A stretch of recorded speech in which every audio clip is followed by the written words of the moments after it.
Dieu nous dit d'être bon, de pardonner, d'aimer. Mais il y a 5 choses qu'il nous a montrées qu'il ne faut jamais dire. Ni à tes amis, ni à ta famille, ni même aux personnes en qui tu as le plus confiance. Car certaines vérités sont sacrées. Et à la seconde où tu les sors de ta bouche, tu déclenches une guerre spirituelle. Parlons donc de ce que Dieu nous demande de ne révéler à personne. Numéro 1. Ne révèle à personne tes projets futurs. Quand Dieu te donne une vision, elle n'est pas destinée à la discussion sur place publique, mais à la préparation dans l'intimité. Joseph l'a appris à ses dépens. À la seconde où il a partagé son rêve, ses propres frères se sont retournés contre lui. Pas parce qu'il avait fait quelque chose de mal, mais parce que son appel est venu exposer leur zone de confort. Certaines personnes te soutiendront jusqu'à ce que ton évolution révèle leur stagnation. Et c'est pourquoi parfois Dieu décide de cacher tes plans. Pas pour te punir, mais pour te protéger. Quand tu parles trop, tu invites les opinions, les doutes et les interférences spirituelles. Chaque parole que tu prononces a du pouvoir, mais les mauvaises oreilles peuvent déformer ce que Dieu t'a murmuré. L'ennemi cherche des indices, il analyse les schémas, il cherche une ouverture, et tes propres mots peuvent en devenir une. C'est pourquoi la Bible dit, dans Proverbes chapitre 13, verset 3, « Celui qui veille sur sa bouche protège sa vie, et celui qui ouvre des grandes lèvres court à sa perte. » Certaines visions grandissent mieux dans le silence. Certaines bénédictions sont le plus à l'abri dans le secret. Tu n'as pas besoin de la validation lorsque Dieu a déjà donné sa confirmation. Quand le moment sera opportun, les fruits de ton travail parleront pour toi. Donc ne parle plus, prépare. Agis silencieusement, prie sincèrement et laisse tes résultats prêcher plus fort que tes mots. Numéro 2, ne révèle à personne ce que Dieu te dit en privé. Quand Dieu te fait une révélation, ne la transforme pas en conversation.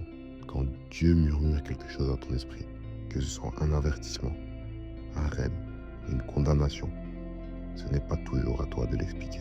Parce que certaines personnes se moqueront de ce qu'ils ne peuvent pas comprendre. D'autres le déformeront, le questionneront ou semeront le doute là où Dieu a semé la foi. Pense à Marie. Quand l'ange lui a dit qu'elle portera le Fils de Dieu, elle ne s'est pas efforcée de le prouver à qui que ce soit. Elle retient tout ce qui s'est passé et elle réfléchit à cela dans son cœur. De Luc, chapitre 2, verset 19. Pourquoi ?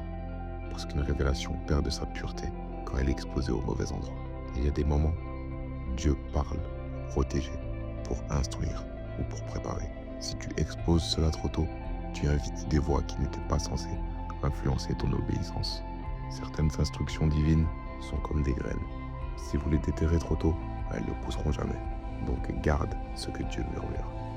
Certaines paroles ne sont pas faites pour être publiées, mais pour être méditées. Rappelle-toi que les révélations sont une monnaie sacrée. Dépense-la que lorsqu'il y a le discernement. Numéro 3, ne révèle à personne tes bonnes actions ou tes sacrifices. Dans un monde obsédé par le fait de tout montrer, Dieu, lui, valorise ce qui est fait dans le secret.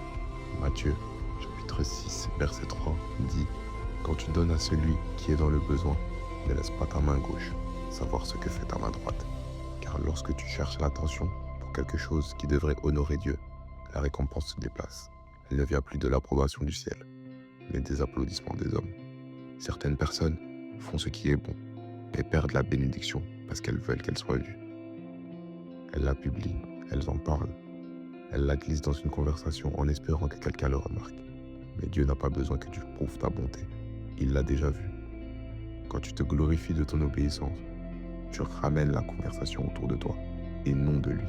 Et au moment où tu échanges la sincérité contre la reconnaissance, tu échanges aussi ta récompense contre ta réputation. C'est pour cela que Jésus a dit, ton Père qui voit ce qui est fait dans le secret te récompensera ouvertement. Certaines de tes plus grandes victoires ne seront jamais publiques. Tes larmes, ton jeûne, tes dons, les hommes ne les verront peut-être jamais, mais ils résonnent puissamment dans le ciel. Alors donne silencieusement, prie discrètement, aime humblement, parce que lorsque tu gardes tes sacrifices cachés, Dieu s'assure que tes résultats ne pourront pas être ignorés. Numéro 4. Ne révèle à personne tes blessures lorsque tu n'es pas encore guéri. Il y a une différence entre un témoignage et une blessure. Un témoignage, c'est ce que tu partages après que Dieu t'a guéri. Une blessure, c'est ce que tu protèges pendant qu'il est encore à l'œuvre. Trop de personnes s'ouvrent aux mauvaises oreilles en espérant recevoir du réconfort, mais finissent par donner à l'ennemi des munitions. Proverbe chapitre 4, verset 23 dit « Garde ton cœur plus que toute autre chose, car de lui viennent les sources de la vie. Ta vulnérabilité est une terre sainte. Tout le monde n'est pas destiné à y poser les pieds. Même Jésus n'a pas tout révélé à tout le monde. Il y avait les foules, les disciples, puis le cercle intime. Et il y avait encore des choses que seul lui et le Père partageaient. C'est bien d'être transparent, mais que ta transparence soit conduite par l'esprit, pas par tes émotions. Partage tes combats avec ceux qui ont l'onction pour les porter, pas seulement avec ceux qui sont disponibles pour les entendre. Parce que lorsque tu exposes ta douleur trop tôt, tu risques de rouvrir ce que Dieu essaye de refermer. Alors jusqu'à ce que ta blessure devienne ton témoignage, reste silencieux, reste dans la prière et laisse Dieu terminer la guérison dans le secret. Ne révèle à personne toutes les bénédictions que Dieu t'a données. Tous ceux qui célèbrent avec toi ne sont pas forcément heureux pour toi. Certaines personnes te félicitent en public, mais t'envient en privé. Si l'ennemi ne peut pas voler ta foi, il essaiera de voler ton attention en transformant les bénédictions en cible. Parfois, après que Dieu t'a béni, les choses deviennent soudainement plus difficiles parce que tu as exposé ce qui devait rester caché. Prends ce roi mage qui sont venus visiter Jésus. Après l'avoir trouvé, un ange les a avertis de ne pas révéler à Hérode où se trouvait l'enfant. Certaines bénédictions sont trop fragiles, trop nouvelles pour survivre à l'exposition. La faveur de Dieu est comme une huile fraîche. Elle doit être couverte jusqu'à ce qu'elle soit prête à être versée. Quand tu racontes aux mauvaises personnes ce que Dieu t'a donné, la jalousie, le doute et les mauvaises paroles peuvent suivre. Ce n'est pas de la superstition, c'est de la sagesse spirituelle. Célèbre avec gratitude, pas avec tes publications. Remercie Dieu en silence avant de le raconter au monde à haute voix. Que ta paix soit la preuve que tu es béni, pas tes publications ni tes déclarations publiques. Car la vraie faveur n'a pas besoin d'annonce, elle se révèle avec le temps. Chaque secret que Dieu te demande de garder n'est pas seulement une question de silence, c'est une question de gestion. Tes rêves, tes révélations, tes sacrifices, ta guérison, tes bénédictions, tout cela est une mission sacrée. Et quand tu apprends à protéger ce qui est saint, tu crées un espace pour que Dieu le multiplie. Parce que l'ennemi ne peut pas attaquer ce qu'il ne connaît pas. Et les gens ne peuvent pas maudire ce qu'ils ne voient pas. Alors, garde tes paroles comme tu gardes ton cœur. Avance discrètement, aime profondément et laisse ta vie parler plus fort que tes lèvres. La vérité, c'est que Dieu n'essaye pas de cacher les choses. Il t'enseigne à protéger ce qui est pour toi. Parce que lorsque tu apprends à avancer dans le silence, il commence à parler plus fort dans ton esprit. Alors, avant de partager ton prochain rêve, ta prochaine bénédiction ou ta prochaine victoire, demande-toi, est-ce pour les oreilles des hommes ou pour la gloire de Dieu?